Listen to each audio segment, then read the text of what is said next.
Venganza Moruna, por Vicente Blasco Ibáñez.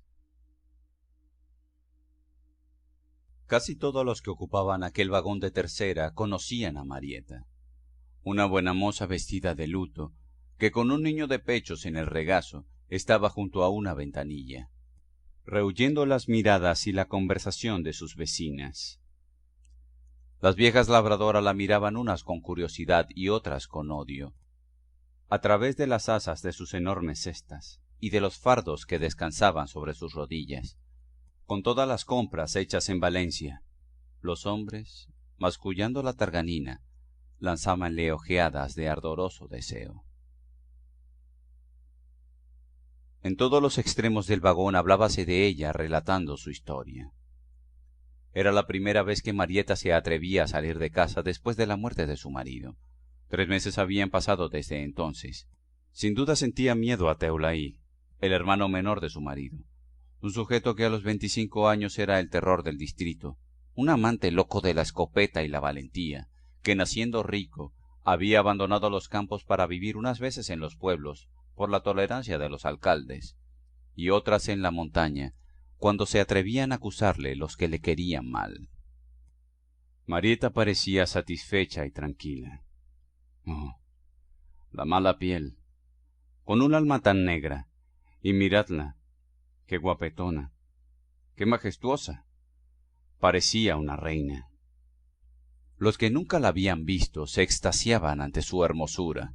Era como las vírgenes patronas de los pueblos, la tez con pálida transparencia de seda, bañada a veces por un oleaje de rosa, los ojos negros, rasgados de largas pestañas, el cuello soberbio, con 2 líneas horizontales que marcaban la tersura de la blanca carnosidad. Alta, majestuosa, con firmes redondeces que al menor movimiento poníanse de relieve bajo el negro vestido. Sí, era muy guapa. Así se comprendía la locura de su pobre marido. En vano se había opuesto al matrimonio la familia de Pepet.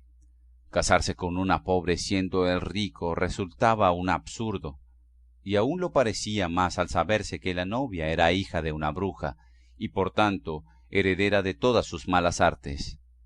Pero él firme que firme. La madre de Pepet murió del disgusto. Según decían las vecinas, prefirió irse del mundo antes que ver en su casa a la hija de la bruixa. Y Teulaí, con ser un perdido que no respetaba gran cosa el honor de la familia, casi riñó con su hermano.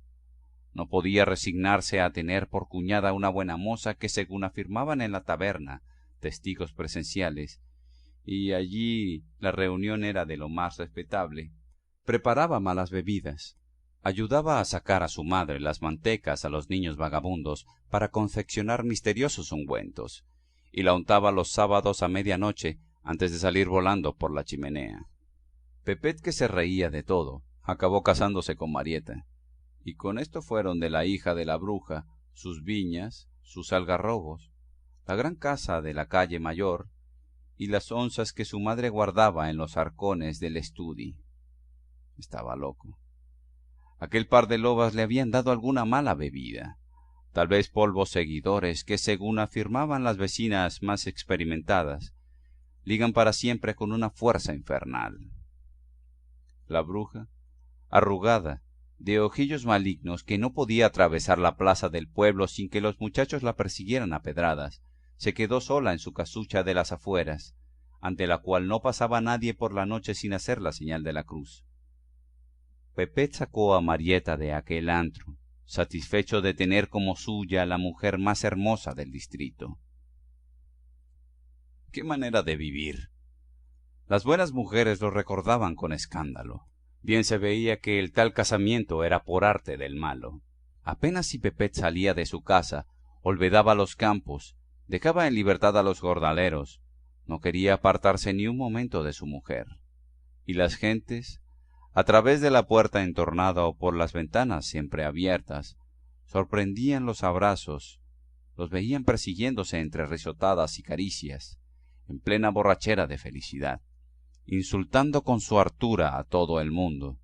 Aquello no era vivir como cristianos. Eran perros furiosos persiguiéndose con la sed de la pasión nunca extinguida. Ah, la grandísima perdida. Ella y la madre le abrazaban las entrañas con sus bebidas. Bien se veía en Pepet cada vez más flaco, más amarillo, más pequeño, como un cirio que se derretía. El médico del pueblo, único que se burlaba de brujas, bebedizos y de la credulidad de la gente, hablaba de separarles como único remedio. Pero los dos siguieron unidos, él cada vez más decaído y miserable, ella engordando, rozagante y soberbia, insultando a la murmuración con sus aires de soberana. Tuvieron un hijo y 2 meses después murió Pepet lentamente como luz que se extingue, llamando a su mujer hasta último momento, extendiendo hacia ella sus manos ansiosas. La que se armó en el pueblo. Ya estaba allí el efecto de las malas bebidas. La vieja se encerró en su casucha temiendo a la gente. La hija no salió a la calle en algunas semanas y los vecinos oían sus lamentos. Por fin, algunas tardes, desafiando las miradas hostiles, fue con su niño al cementerio. Al principio le tenía cierto miedo a Teulaí, el terrible cuñado para el cual matar era ocupación de hombres, y que, indignado por la muerte del hermano, hablaba en la taberna de hacer pedazos a la mujer y a la bruja de la suegra. Pero hacía un mes que había desaparecido. Estaría con los Roders en la montaña, o los negocios le habrían llevado al otro extremo de la provincia. Marieta se atrevió por fin a salir del pueblo, a ir a Valencia para sus compras. Ah, la señora, qué importancia se daba con el dinero de su pobre marido. Tal vez buscaba que los señoritos le dijesen algo, viéndola tan guapetona. Y zumbaba en todo el vagón el cuchicheo hostil. Las miradas afluían a ella, pero Marieta abría sus ojazos imperiosos, sorbía aire ruidosamente con gesto de desprecio, y volvía a mirar los campos de algarrobos, los empolvados olivares, las blancas casas, que huían trazando un círculo en torno del tren en marcha, mientras el horizonte inflamábase al contacto del sol que se hundía entre espesos vellones de oro.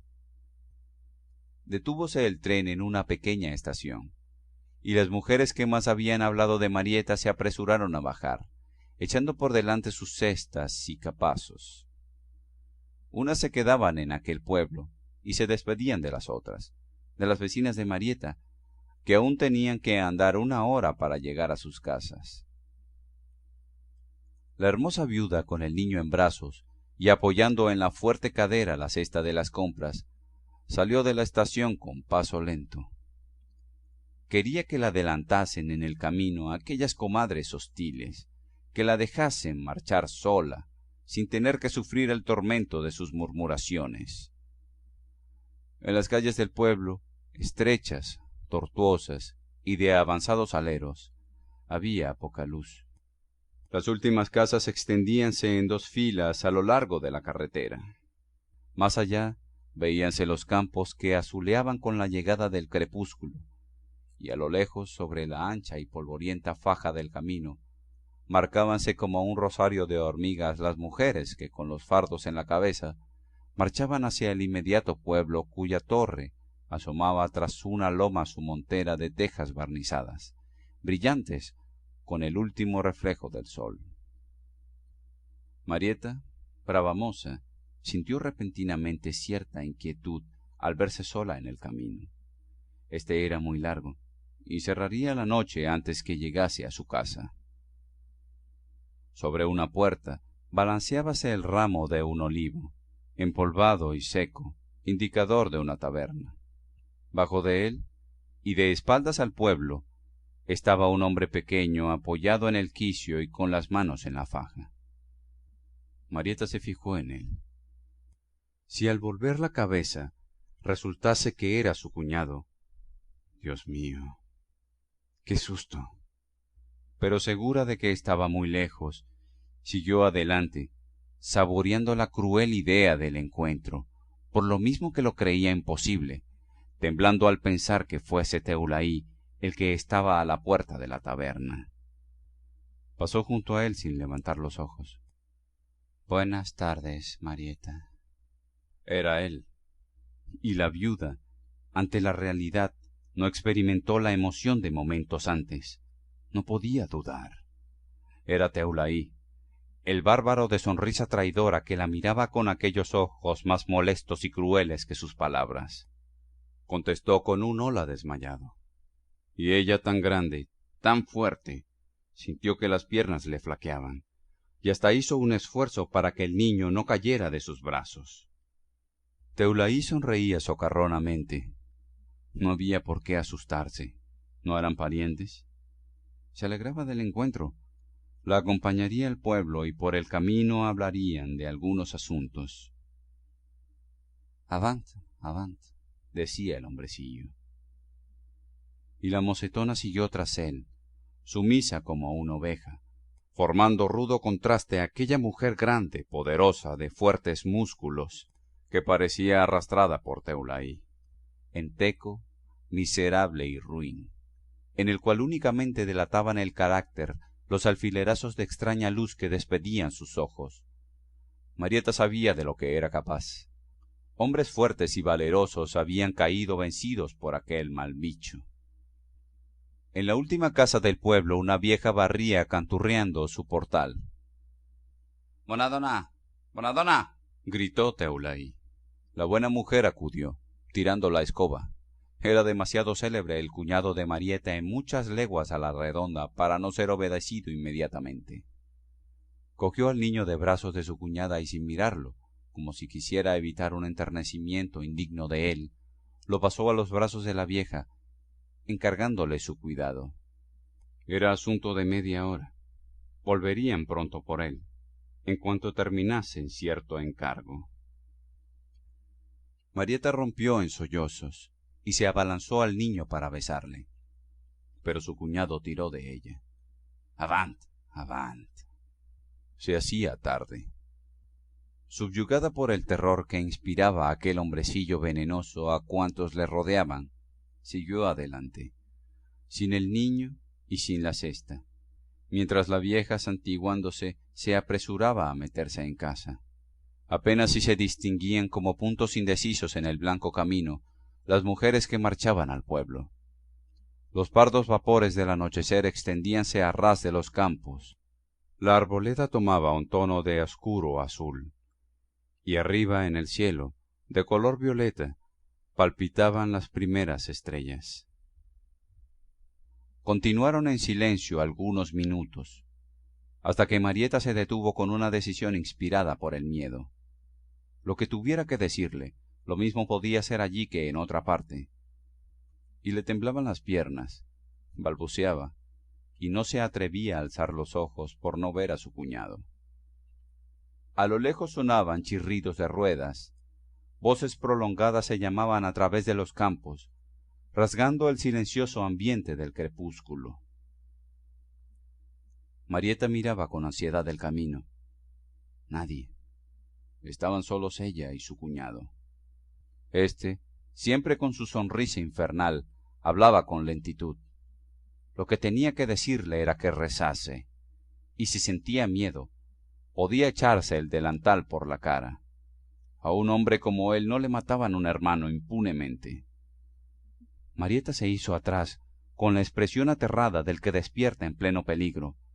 Su imaginación, ofuscada por el miedo, había concebido antes de llegar allí las mayores brutalidades, palizas horrorosas, el cuerpo magullado, la cabellera arrancada. Pero rezar y taparse la cara, morir, y tal enormidad dicha tan fríamente. Con palabra atropellada, temblando y suplicante, intentó enternecer a Teulaí. Todo eran mentiras de la gente. Había querido con el alma a su pobre hermano, le quería aún. Si había muerto, fue por no creerle a ella que no había tenido el valor para ser esquiva y fría con un hombre tan enamorado. Pero el valentón la escuchaba acentuando cada vez más su sonrisa, que ya era una mueca. —¡Calla, fila de la bruixa! Ella y su madre habían muerto al pobre Pepet. Todo el mundo lo sabía. Le habían consumido con malas bebidas. y si él la escuchaba ahora, sería capaz de embrujarlo también. Pero no, él no caería como el tonto de su hermano. Y para probar su firmeza de hiena, sin otro amor que el de la sangre, cogió con sus manos huesosas la cara de Marieta, la levantó para verla más de cerca, contemplando sin emoción las pálidas mejillas, los ojos negros y ardientes que brillaban tras las lágrimas. Bruixa envenena ahora. Pequeñín y miserable en apariencia, abatió de un empujón a la buena moza, hizo caer de rodillas aquella soberbia máquina de dura carne, y retrocediendo buscó algo en su faja. Marieta estaba anonadada. Nadie en el camino. A lo lejos los mismos gritos, el mismo chirrear de ruedas. Cantaban las ranas en una charca inmediata. En los ribazos alborotaban los grillos, y un perro aullaba lúgubremente allá en las últimas casas del pueblo. Los campos hundíanse en los vapores de la noche. Al verse sola, al convencerse de que iba a morir, desapareció toda su arrogancia de buena moza. Se sintió débil, como cuando era niña y le pegaba a su madre, y rompió en sollozos. «Matam, matam», gimió echándose a la cara el negro delantal, enrollándolo en torno de su cabeza. Teulaí se acercó a ella impasible, con una pistola en la mano. Aún oyó la voz de su cuñada gimiendo a través de la negra tela con lamentos de niña, rogándole que la rematase pronto, que no la hiciera sufrir, intercalando sus súplicas entre fragmentos de oraciones que recitaba atropelladamente. Y como hombre experimentado, buscó con la boca de la pistola en aquel envoltorio negro, disparando los dos cañones a la vez.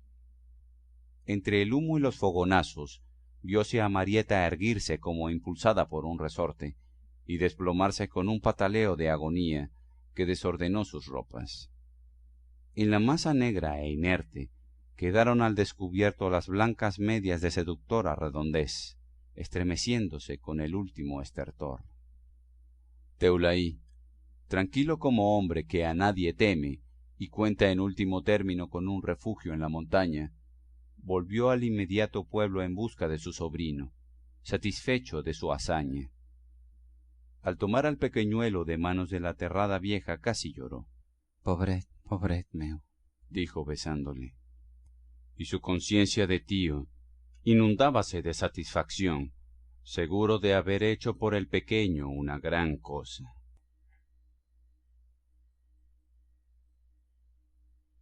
Fin de Venganza Moruna. Grabado por David Mier.